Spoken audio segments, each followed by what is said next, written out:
Good day mga bro, nandito na naman tayo para mag-share ng panibagong tutorial para sa ating mga motor. Kung bago ka lang sa aking channel, huwag kalimutang i-hit yung like, subscribe, pati yung notification bell para updated ka sa aking mga bagong videos na i-upload. Ang tutorial natin ngayon ay kung ano yung epekto ng busted na MOSFET sa mini driving light at sa motor natin.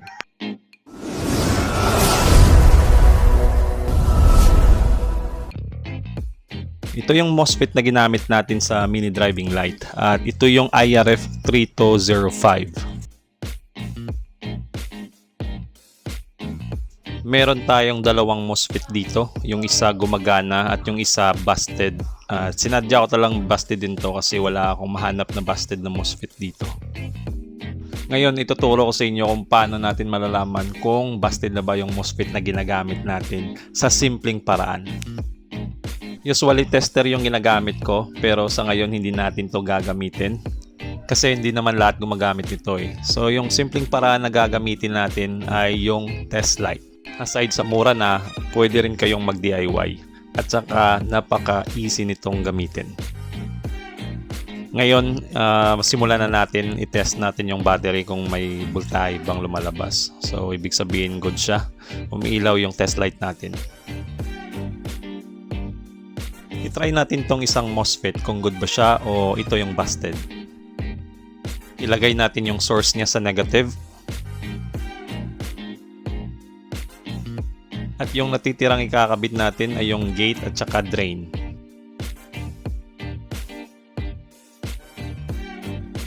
Ilagay natin yung clip sa output ng MOSFET. Yun yung drain. At ilagay naman natin yung test light sa positive ng battery. So yung natitira natin na ilagay or i-connect ay yung gate ng MOSFET. Ang gagawin natin sa pag-test ng MOSFET, hahawakan nyo yung gate. Tapos ilagay nyo yung daliri nyo sa positive ng battery kung umiilaw yung test light natin. Tapos ilagay nyo yung daliri nyo sa negative ng battery kung namamatay yung test light natin. Ibig sabihin good yung MOSFET natin pag namamatay o sumisindi yung test light gamit yung daliri natin.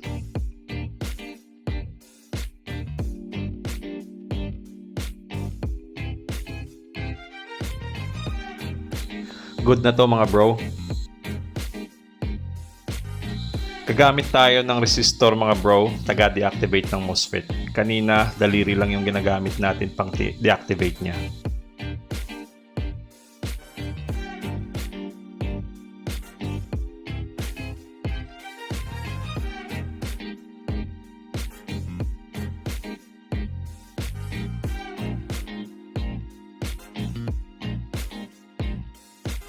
Okay, nakalagay na yung resistor sa MOSFET natin mga bro. I-test na natin to. Alright mga bro, kitang-kita nyo nagde-deactivate na siya dahil sa resistor na nilagay natin. Ibig sabihin good yung MOSFET natin. Hindi ko na siya nilagyan ng resistor yung gate mga bro, kaya niyang i-handle up to 20 volts. Unlike sa relay na ginagamit natin, kaya niya up to 14 volts. Pero kaya niya pa naman yung 15 volts kasi yung regulator natin umaabot yung charging system niya up to 15 volts. Okay, nilagyan ko na to ng palatandaan yung good na MOSFET mga bro para hindi tayo malito.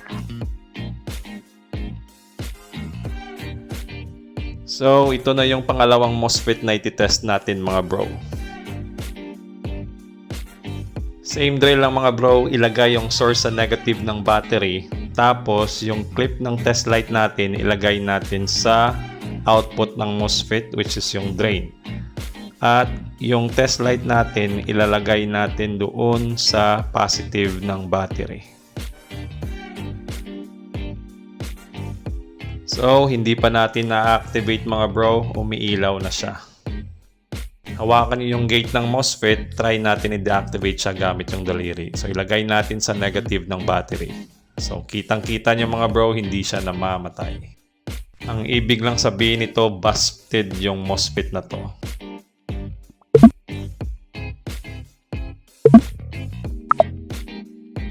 Ang nangyayari mga bro ay ganito, para ka lang nag-direct ng negative supply direkta sa battery.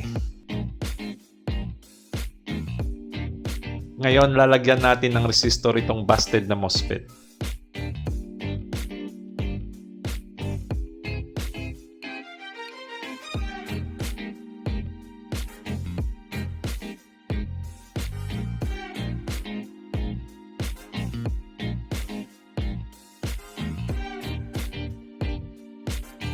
Okay, nalagyan ko na. Ilagay natin yung clip ng test light sa output ng MOSFET.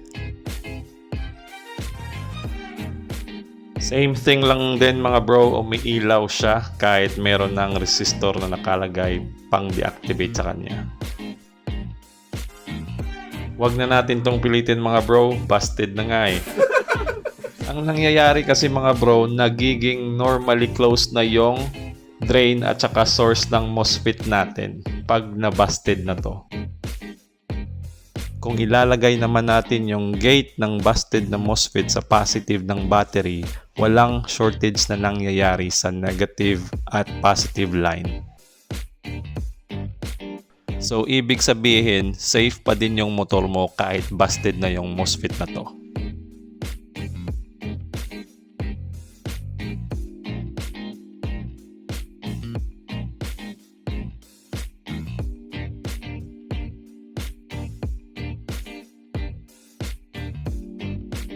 So, i-demo natin to in actual. Gagamit tayo ng 3-way switch at saka bulb type na 35 watts yung low at saka 35 watts yung high. So, ibig sabihin, mas malakas pa to magkonsumo ng baterya kaysa sa mini driving light. Ito yung 3-way switch na gagamitin natin at malakas yung amperahe nito. Ito yung main supply niya. Lagay natin to sa positive ng battery. Tapos, yung negative ng ilaw, ilalagay natin doon sa negative ng battery. Try natin yung high at saka low.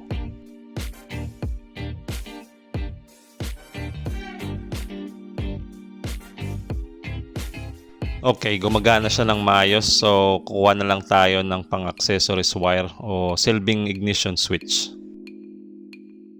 Ito yung gagamitin natin pang ignition switch o accessories wire ng motor. Yung isang linya dito ilalagay natin to sa baterya at yung isa naman papuntang gate ng MOSFET. Unahin natin yung good na MOSFET mga bro.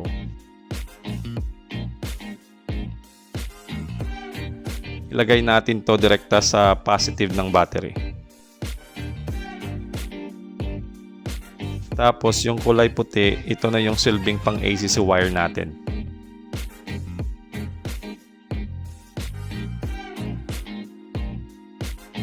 At ilalagay natin to sa gate ng MOSFET. Ilagay muna natin tong negative ng MOSFET or source ng MOSFET sa negative ng battery mga bro. At i-connect na natin tong gate ng MOSFET sa ACC wire.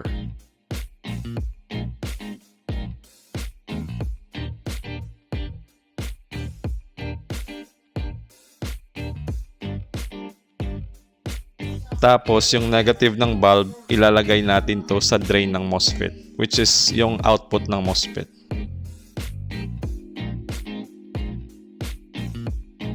Itong main supply naman ng 3-way switch, ilalagay natin to direkta sa positive ng battery. So, itry na natin to. Naka-off ngayon yung susian mga bro. Itry natin i-on yung 3-way switch. So, hindi siya nag-on. Ngayon, i-on naman natin yung susian mga bro. So, ayan. Nag-on na yung bulb natin gamit yung 3-way switch. High and low. Ngayon, i-off natin yung susian habang nakailaw yung bulb natin. Ang ibig sabihin, good yung MOSFET natin kasi hindi mo mapapailaw yung bulb habang naka-off yung susian. Ayos tayo dyan mga bro.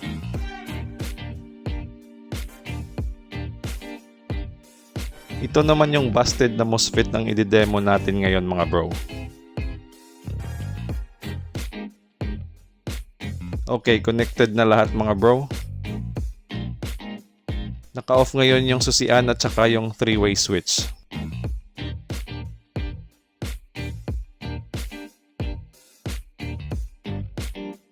Ngayon, unahin natin i-on yung susian mga bro. Ibig sabihin, sinuplayan na natin ng AC wire yung gate ng MOSFET. So, naka-on na yung susian. Ngayon, i-on naman natin yung 3-way switch. Ngayon, i-off naman natin yung susian mga bro. Kita nyo mga bro, kahit naka-off na yung susian mo, nag-on pa rin yung valve gamit yung 3-way switch natin. At ito na yung sagot sa tanong kung ano yung epekto niya sa mini driving light pag nabusted yung MOSFET natin. At wala kang makikitang nag-short na negative o positive line. Ang nangyayari, para mo lang ikinabit yung negative ng valve direkta sa battery. At yung disadvantage niya, baka merong makakating kamay na mag-on ng 3-way switch. Ito lang yung problema niya mga bro, nagkakaroon ng continuity yung source at saka drain niya.